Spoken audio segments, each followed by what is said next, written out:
اور نماز کی عادت ڈالو۔ ایک نماز ہے جو ہم پڑھتے ہیں، وہ نماز نہیں کہہ رہا ہوں۔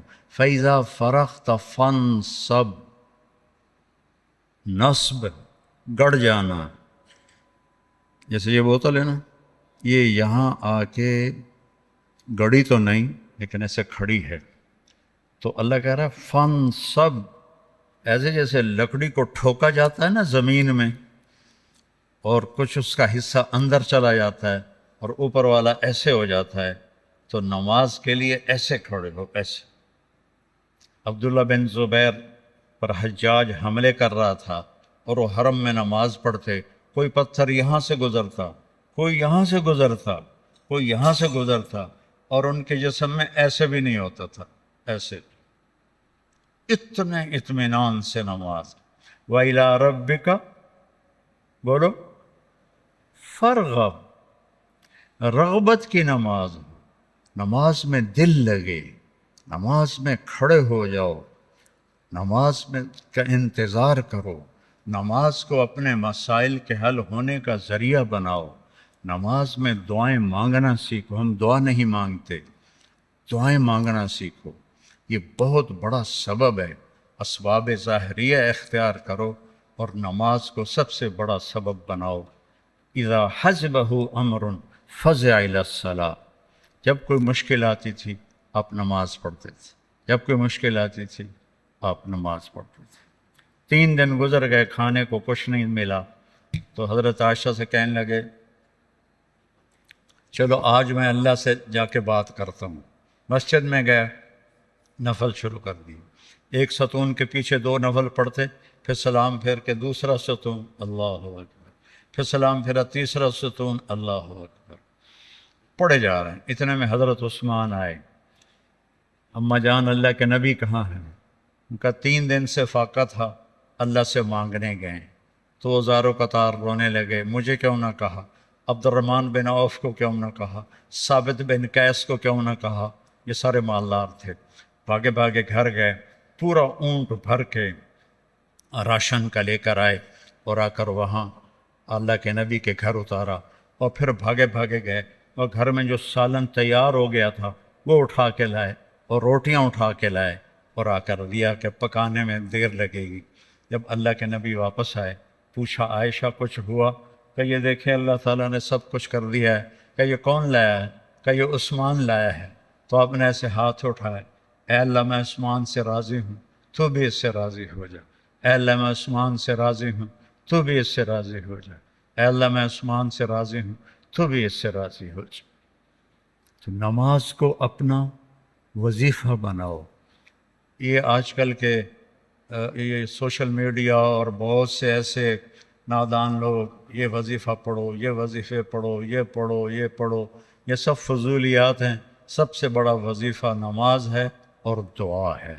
سب سے بڑا وظیفہ نماز ہے اور دعا ہے۔ باقی سب ڈھکوسلے ہیں، میرے اوپر جادو ہو گیا ہے، میرے اوپر اثر ہے، میرے اوپر جنات ہیں، یہ سب عاملوں کی جیب گرم کرنے کے اسباب ہیں۔ یہ کچھ بھی نہیں ہے، سب بک بک ہے، سب بک بک ہے۔ کبھی اس چکر میں نہ پڑنا کہ میرے اوپر جادو کر دیا گیا ہے، میری بندش کر دی گئی ہے، اولاد کی بندش ہو گئی ہے، کاروبار کی بندش ہو گئی ہے۔ نماز جو موجود ہے، اللہ جو موجود ہے، تو کبھی عاملوں کے چکر میں نہیں پڑنا۔ کبھی جو وظیفے بتانے والے ہیں 1000 دفعہ یہ پڑھو، 1000 دفعہ یہ پڑھو، میرے سر میں درد ہے۔ اور ایک بزرگ کہنے لگے کہ آپ 1000 دفعہ سورہ اخلاص پڑھا کرو۔ میں کہا جی پھر تو پہلے انہوں ہور درد ہوا جاوے گا جو میں سر درد نال میں 1000 واری سورۃ اخلاص پڑھا کے میرے کو تو نماز دی رکعت وچ کلو اللہ مشکل پڑھی جاندی ہے۔ میں کہا جی یہ وظیفہ تسی اپنے کول ہی رکھو، یہ میرے واسطے کوئی نہیں ہے۔ میرے نبی نے وظیفہ بتایا، نماز پڑھو، دعا مانگو، نماز پڑھو، دعا مانگو، صدقہ کرو، سخی بنو، بخیل نہ بنو۔ بخیل سے اللہ دوستی لگاتا نہیں، اور سخی سے اللہ دوستی توڑتا نہیں، چاہے فاسق ہو۔ اور سخاوت کا مطلب کوئی بہت زیادہ خرچ کرنا نہیں ہے، وہ دل کی کیفیت کا نام ہے، وہ دل کی کیفیت کا نام ہے۔ تو غریب بھی سخی ہو سکتا ہے، مالدار بھی ہو سکتا ہے، غریب بھی بخیل ہو سکتا ہے، مالدار بھی ہو سکتا ہے، بخل خود پیدا ہوتا ہے، سخاوت کو پیدا کرنا پڑتا ہے۔ سخی بنو۔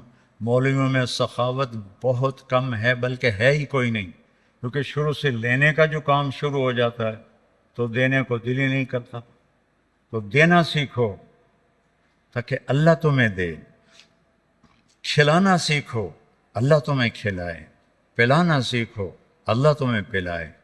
پھر سب سے بڑی سخاوت ہے، جس پہ ناراضگی ہے معاف کر دو۔ سب سے بڑی تواضع ہے، جس پہ زیادتی کی ہے اس سے جا کے معافی مانگ لو۔ معافی مانگنا اس سے بڑی تواضع کوئی نہیں، معاف کر دینا اس سے بڑی سخاوت کوئی نہیں ہے۔ اور اللہ کو سخی سے پیار ہے، وہ فاسقی کیوں نہ ہو۔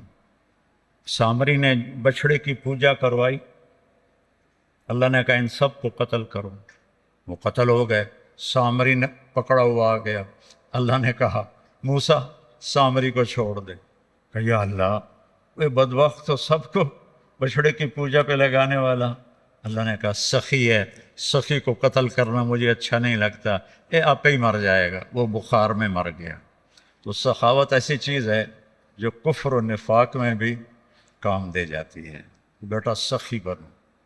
اور ایک سخاوت بتائیے جس پہ کوئی پیسے نہیں لگتے، معاف کرنا سیکھو، معاف کرنا سیکھو، درگزر کرنا سیکھو، اپنی کوتاہی کا کھل کے اعتراف کرو۔ جو معافی مانگنے آئے اس کے آگے منہ نہ بناؤ، اسے فوراً اپنے سینے سے لگاؤ۔ الا تحبون ان یغفر اللہ لکم۔ معاف کرنا سیکھو، معافی مانگنا سیکھو۔ اور نوافل میں تہجد کا اہتمام کرو۔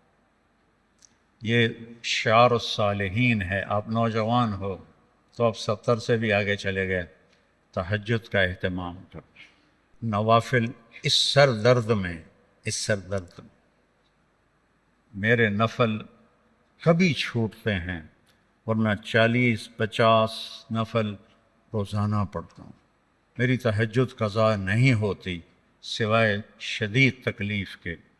پچھلے 30-35 سال سے اللہ نے مجھے تہجد کا پابند کیا ہوا ہے۔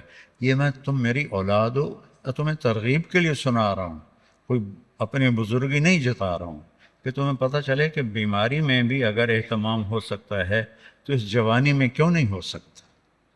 جلدی سو، جلدی اٹھ، اس موبائل پہ کھیلنا چھوڑ دو، یہ تمہارا بہت وقت ضائع کرتا ہے۔ اس موبائل سے کھیلنا چھوڑ دو، اس کو دیکھنا چھوڑ دو، وہ وقت مطالعے پہ لگاؤ، تلاوت پہ لگاؤ، ذکر پہ لگاؤ، تسبیح پہ لگاؤ، لوگوں کی خدمت پہ لگاؤ۔ اس نے بہت نقصان پہنچا ہے، خاص طور پر جب تم ماں باپ کے ساتھ بیٹھو، بیوی کے ساتھ بیٹھو، بچوں کے ساتھ بیٹھو، اسے بند کر کے بیٹھو۔